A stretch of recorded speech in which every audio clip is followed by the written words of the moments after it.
Vital signs are good. Pressure is 130 over 90. Yeah, that's right, 90. Pulse 84. We got him on lactated ringers running, and the patient is on 10 liters of oxygen.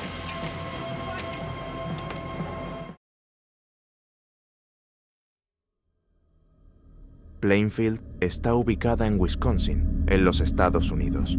En 1950, un relevamiento realizado por el gobierno estadounidense mostró que aquel lugar contaba con aproximadamente 700 habitantes. Bastante aislada, esa zona rural ofrecía mucha tranquilidad a sus moradores, o al menos así fue hasta la llegada de Ed Gein, un hombre aparentemente amable y servicial, que se había mudado allí junto con toda su familia. Tras la desaparición de 2 mujeres, la calma de aquel lugar se vio amenazada, pero la historia se volvería realmente bizarra cuando los agentes entraran en la casa de Ed. Con muebles y objetos hechos de partes humanas, ninguna película de terror podría jamás replicar el espanto en los ojos de aquellos policías. Edward Theodore Gein, quien más tarde sería conocido como Ed Gein, nació el 27 de agosto de 1906 en La Crosse, Wisconsin, Estados Unidos. Hijo de George Philip Gein y Augusta Wilhelmine Gein, tenía un hermano mayor llamado Henry George Gein. La madre de Ed era una mujer extremadamente religiosa que pasaba gran parte de sus días predicando a sus hijos. Su padre, en cambio, alcohólico, mostraba un comportamiento agresivo hacia la propia familia y era incapaz de mantener un empleo debido a su adicción. Augusta, por su parte, manifestaba una profunda preocupación por la influencia que una ciudad pudiera ejercer sobre sus hijos. La Crosse no era realmente una gran ciudad, pero, a los ojos de ella, ya representaba suficientes peligros. Descrita como controladora y posesiva, su conducta marcaría negativamente la vida de los muchachos. A los 8 años, Ed se mudó con su familia a una granja en Plainfield, un entorno rural y muy aislado, sin electricidad. Aunque la intención de su madre era proteger a los hijos, quizá el aislamiento no haya sido la mejor decisión, pero así lo determinó. Eddie fue descrito como un niño tranquilo y callado. Apasionado por los libros, consiguió hacer algunos amigos en la escuela. Sin embargo, cada vez que los llevaba a su casa para jugar, su madre los expulsaba. Convencida de que el mundo estaba corrompido y representaba una mala influencia para su hijo, Augusta prohibió que Eddie recibiera a sus compañeros o los visitara, lo que dificultó mucho su socialización. Augusta intentaba criar a su hijo en una burbuja, sin darse cuenta de que ella misma no estaría siempre a su lado. Eddie se volvió emocionalmente dependiente de su madre, dividiendo sus sentimientos entre el amor y el odio. Este vínculo contradictorio probablemente tuvo un fuerte impacto en sus futuros crímenes. Más cercano a su madre y a su hermano, Ed aprendió a trabajar en la granja y comenzó a ayudar en las tareas diarias.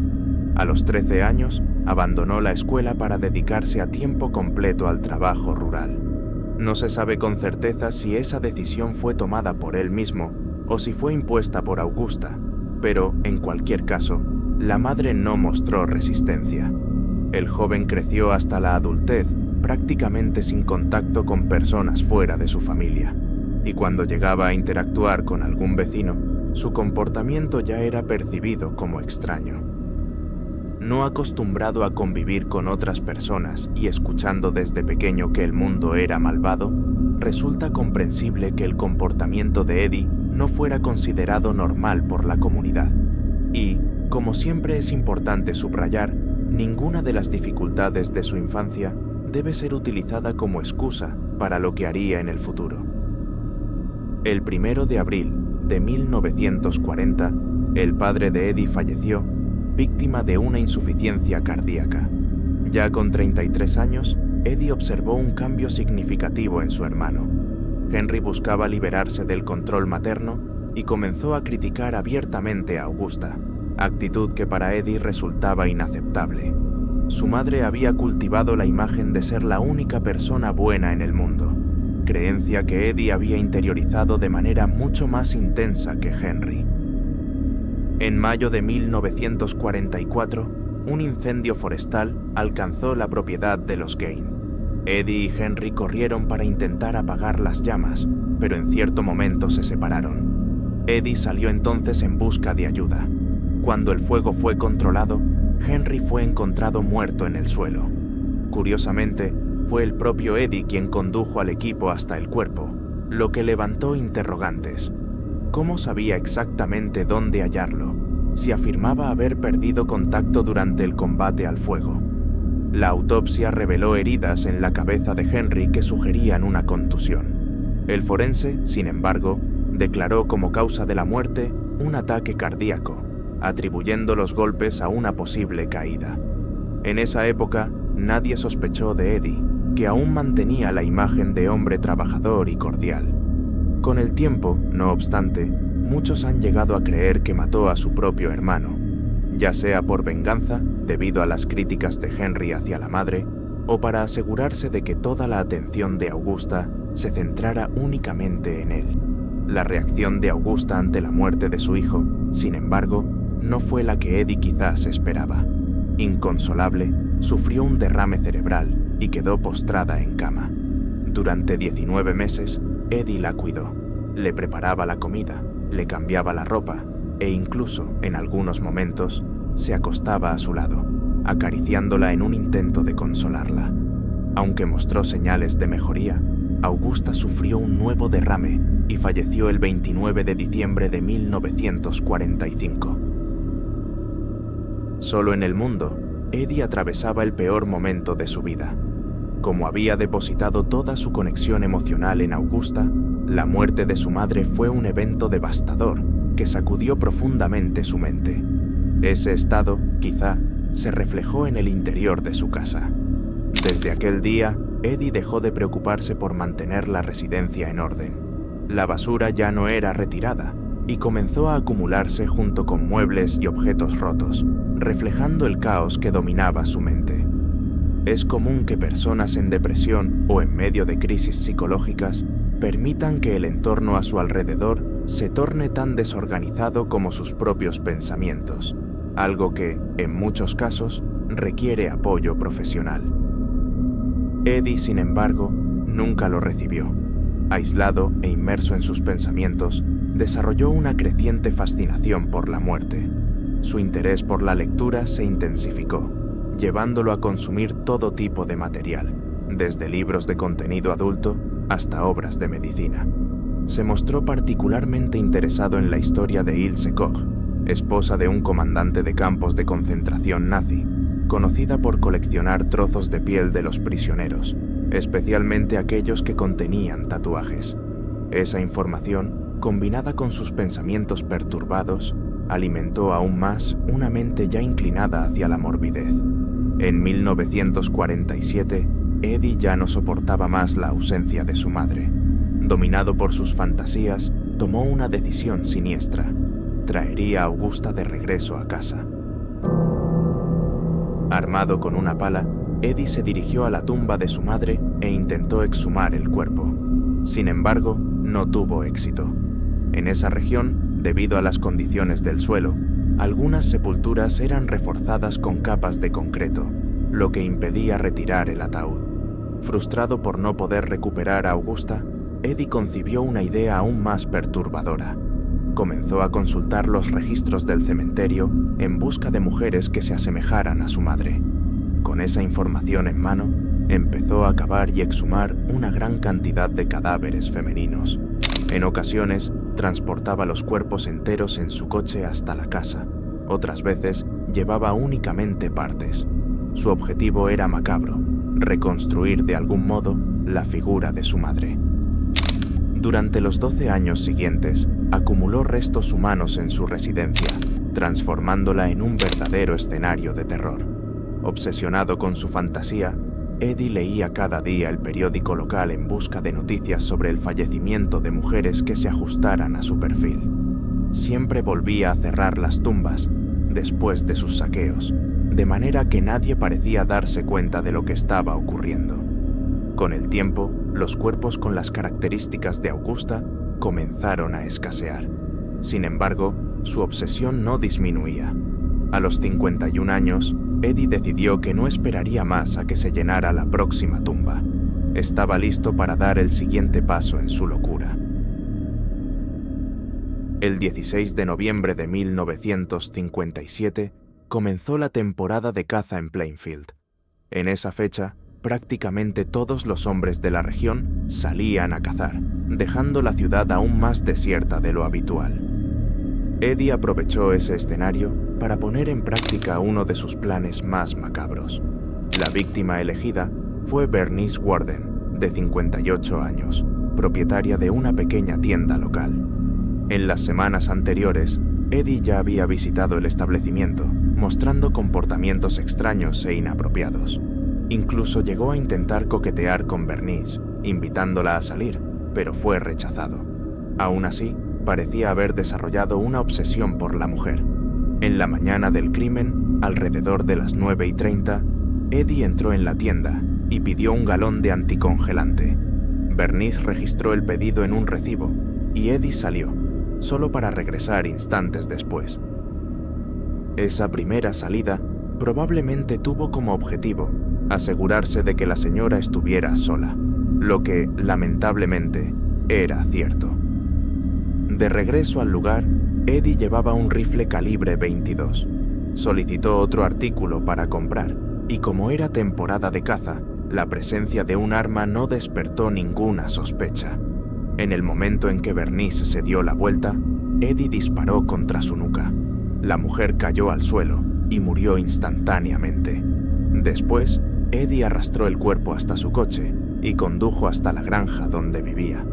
Hacia las 5 de la tarde, el hijo de Bernice, Frank Warden, quien en ese entonces era vicealguacil, llegó a la tienda y encontró el suelo manchado de sangre.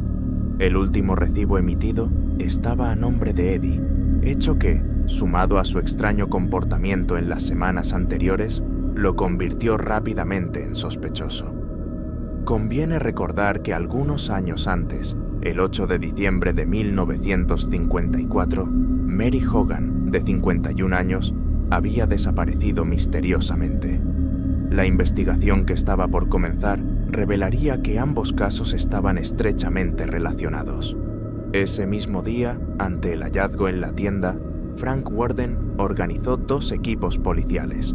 Uno se dirigiría a la residencia de Eddie, mientras que el otro lo buscaría personalmente.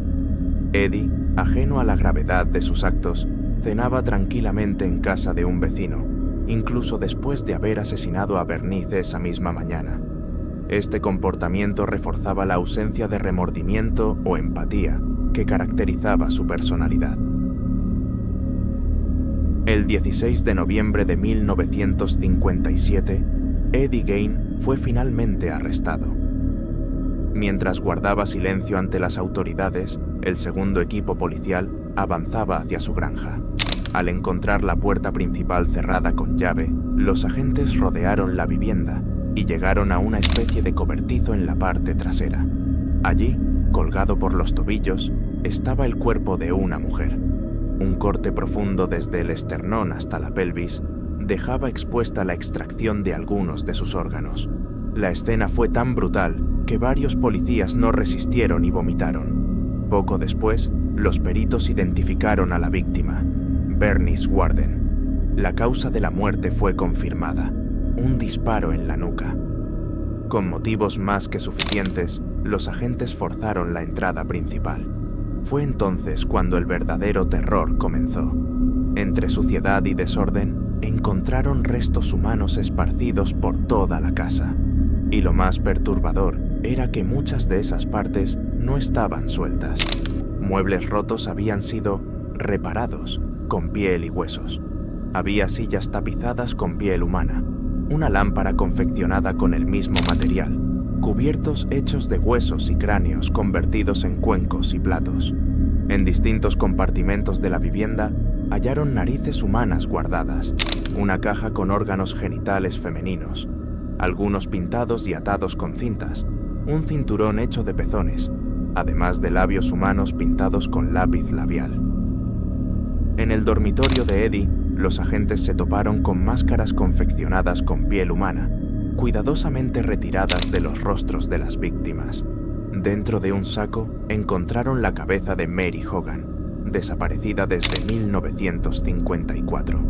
El hallazgo más aterrador, sin embargo, se encontraba en su armario, una especie de vestimenta cosida con piel humana, compuesta por una blusa y un pantalón con senos y genitales femeninos. A un lado, un par de guantes hechos con dedos de cadáveres. El suelo estaba cubierto de uñas humanas, conformando un escenario tan surreal que muchos vecinos simplemente no creyeron los relatos cuando los escucharon por primera vez. Macabro y bizarro eran palabras insuficientes para describir lo que había en aquella casa. Con los secretos revelados, los investigadores regresaron a Eddie en busca de explicaciones. Tras un largo silencio, hizo un pedido insólito: una porción de pastel de manzana con queso. Solo entonces comenzó a confesar. A lo largo de aproximadamente 40 visitas a cementerios, Eddie profanó tumbas y recogió partes de cuerpos para su grotesca colección. Según él mismo, en algunas ocasiones, regresaba a casa con las manos vacías, como si estuviera en trance. Cuando fue cuestionado sobre posibles relaciones íntimas con los cadáveres, negó cualquier tipo de implicación. También aceptó guiar a los agentes hasta las tumbas que había violado, y los peritos confirmaron que, en efecto, habían sido abiertas. Sobre la ropa confeccionada con piel humana, Eddie explicó que la utilizaba como si fuera un disfraz. Escogía una de las máscaras colgadas en su pared y caminaba por la granja fingiendo ser su propia madre. Esa desconexión con la realidad revela mucho sobre su estado mental. Con fragmentos de cadáveres cosidos a su cuerpo, intentaba reconstruir la burbuja en la que había vivido toda su vida.